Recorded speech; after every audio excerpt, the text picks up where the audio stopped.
Kuna imani iliyokita mizizi katika jamii kwamba mapenzi ni hesabu nyepesi. Kuwa mwema, mwaminifu, mwenye majukumu, basi ushindi ni wako. Lakini hapo ndipo wanaume wengi huanguka, si kwa sababu hawakujitahidi, bali kwa sababu walidhani maisha ya mwanamke yanaweza kueleweka kwa mantiki peke yake. Hadithi ya kaka na Caroline haikuwa ya usaliti, wala ukatili, wala utelezi wa maadili. Ilikuwa hadithi ya kitu kigumu zaidi kukubali: kutoeleweka kwa ndani ya mwanamke. Kwa macho ya nje, Caroline alikuwa na kila kitu: mume aliyependwa duniani kote, asiye na skendo, mwenye heshima, imani na moyo wa kutoa, familia tulivu, watoto, usalama, heshima ya jamii.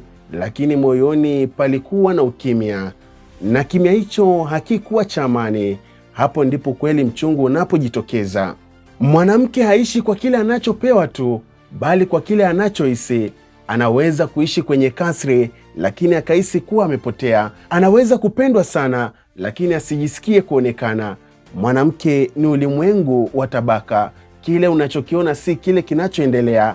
Anacheka, lakini akili iko mbali. Ananyamaza, lakini ndani kuna kelele. Anasema siko sawa, lakini anamaanisha nisaidie, nijielewe. Ndio maana mwanaume anayeishi na mwanamke bila akili huumia. Anafanya kila kitu sahihi, lakini matokeo hayaji. Anauliza, nimekosea wapi? Jibu ni gumu. Huenda hukukosea, lakini hukuelewa.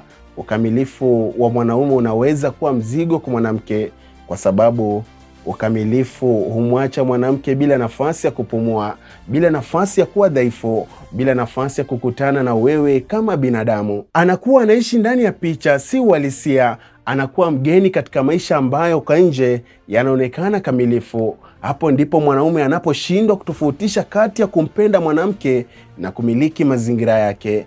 Wanadhani kumpa kila kitu ni sawa na kumpa furaha, lakini mwanamke hutafuta zaidi ya vitu. Hutafuta uhisiwa, kueleweka na kushirikishwa ndani ya nafasi ya mwanamke. Kama si ndani ya nafasi, basi ndani ya nafsi haswa. Funzo kubwa hapa si lawama kwa mwanamke, ni ufunuo.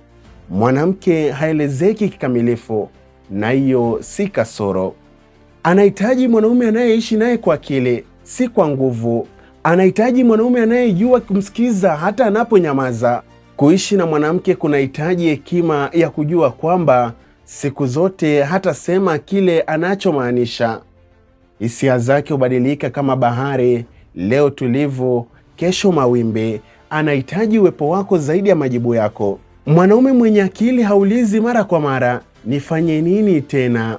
Bali hujiuliza, nimemsikia kweli? Kwa sababu mwanamke hataki mwanaume mkamilifu.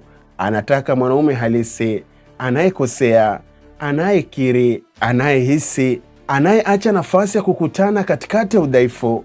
Na hapa ndipo siri ya maisha pamoja inapofichuka. Usijaribu kumaliza kumwelewa mwanamke, karibu kuendelea kumfunza.